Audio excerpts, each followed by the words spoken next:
Media ప్రేక్షకులందరికీ కూడా నా నమస్కారాలు తెలియజేస్తున్నాను. నా పేరు డాక్టర్ జీవీఎన్ఆర్ త్రిపులెస్ వరప్రసాద్. న్యాయవాదిగా నేను ప్రాక్టీస్ చేస్తున్నాను. ఇవాళ టాపిక్, ఆస్తులు కొనుగోలు చేసుకునేటప్పుడు ఎటువంటి అగ్రిమెంట్లు రాసుకున్నా అవి చట్టబద్ధంగా ఉంటాయి. అయితే ఆ అగ్రిమెంట్లో ఎటువంటి నిబంధనలు ఉన్నాయి, దాంట్లో కాలపరిమితి ఏమన్నా స్పెసిఫిక్గా పెట్టుకున్నారా, కాలపరిమితి లేదా అనేది కూడా important. But time is not the essence of the contract. చాలామంది ఏంటంటే అగ్రిమెంట్ చేసేసుకొని సంవత్సరాలు కూర్చుంటారు, కానీ 3 సంవత్సరాల లోపల దాన్ని డిమాండ్ చేసి ముందుకెళ్లాల్సినటువంటి అవసరం చాలా ఉంది. లేని పక్షంలో కాలయాపన జరిగితే ఎందుకు ఇంత లేట్ అయిందని కూడా సమాధానం చెప్పుకోవాల్సిన పరిస్థితులు ఉంటాయి.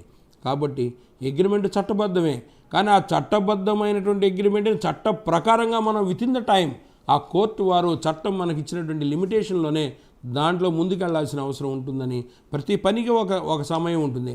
ఆ సమయాన్ని వేస్ట్ చేసుకోకుండా, దాన్ని సంవత్సరాల తరబడి వెయిట్ చేయకుండా ఈ సిచ్యువేషన్ బట్టి రెస్పాండ్ అవ్వాలని ఈగల్ మీడియా వర్స్ ప్రేక్షకులందరినీ నేను కోరుకుంటున్నాను. Like and subscribe Eagle Media Works.